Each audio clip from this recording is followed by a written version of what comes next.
Everybody, my name is Pioneer Productions. Today I will be making a new video in which I will be describing the complex political and economic issues that are currently facing the European Union. I'm sure you have recently heard about Brexit and how Britain has decided to leave the EU. Well, I'm gonna explain a little more about why Brexit happened in the first place, and why it's not exactly as bad of a thing as all those hippie weirdos called liberals claim it to be. Well, anyway, as you know, the European Union is commonly regarded as a free trade zone, kind of a combined economic zone. That's kind of what the European Union is intended to be. But in recent years, well, actually not really that recently, quite for a long time actually, the European Union has actually started taking on the traits of an actual country. It already has a flag, an anthem, a president, its own currency, the euro. I'm sure you've heard about it. Yeah, these are all traits of a sovereign state. And many people have actually called the EU the Fourth Reich. And the Fourth Reich is basically another form of the German Empire. And as you all know, the last three Reichs didn't end so well, especially the third one. Many people actually say that the European Union is living evidence that the Nazis won World War II. As horrifying of a statement that may be, that isn't 100% false. Think about it. The EU is authoritarian. It censors anyone who tries to criticize it, especially when it comes to things such as political correctness or immigration. The EU is also anti-democratic.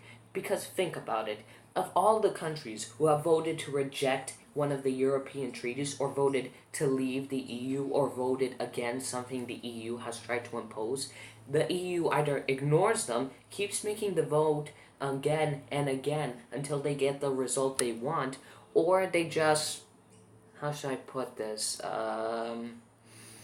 they basically threaten a coup d'etat. Yeah, that's not exactly very democratic, if I may say so. The idiots running the EU have even admitted it openly to the public. And honestly, I'm actually surprised the EU hasn't started falling apart earlier. And yes, you heard me clear, everybody, the EU has started to show signs of collapse. Recently, the EU has shown to be very slow in terms of economic development, because lately the EU is obsessing with, I don't know, eco-friendly technology, or, renewable energy, which, if I may say so myself, that's not a bad thing. I'm all for, finding alternative fuel sources, because fossil fuels ain't gonna last. But with what the EU is doing, it's strangling small business. Not to mention, it's completely stagnated in terms of GDP growth.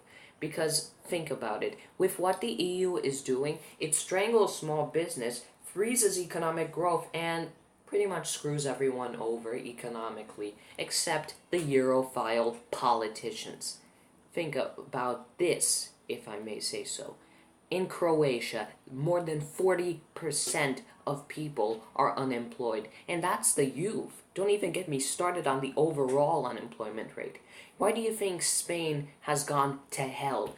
One, it's because of immigration, and two, it's because it's being completely screwed over by the recent independence movement in Catalonia and the over-regulation by the EU. This is what's causing all these economic issues. The EU so desperately tries to regulate the economies of its member states that it completely screws them up, and in return screws itself up as well. Why do you think riots have become commonplace in the EU? It's because people are pissed off and sick and tired of all of this bullcrap about political correctness, immigration, economy, sovereignty. And don't even get me started on sovereignty, because the EU is completely anti-sovereignty. Essentially, when a country joins the EU, it essentially gives up independence, because the EU literally treats them like a colony. Think about this. They all make the laws for those nations. They all impose policies on those nations. Where does it come from? It comes from the Central European government in Brussels. It doesn't come from the governments of the countries themselves. This is the problem. This is why the EU has become unstable. Why do you think right-wing extremist political parties are becoming so popular? Because people are getting desperate. They're getting desperate because they're afraid. They're afraid that the EU is going to destroy Europe. With the immigration that's currently started to take off, especially with the recent policy that Angela Merkel has imposed, 220,000 migrants into Germany every year alone, this is why this kind of stuff is happening. Why do you think neo-Nazis, the KKK, white supremacists, all of those people are becoming so popular? Because people are afraid. They're afraid that Europe will no longer be European. They're afraid that Europe will fall apart. And look, as a European by blood, I do believe that Europe should stay European. And look, you can have your free economic zone. You can have your free trade zone. You can do that, okay? I don't care, as long as you're not doing any harm. But if you literally try to forcibly force Europe together in this kind of authoritarian superstate where freedom is practically non-existent, yeah, I have a bit of an issue with that.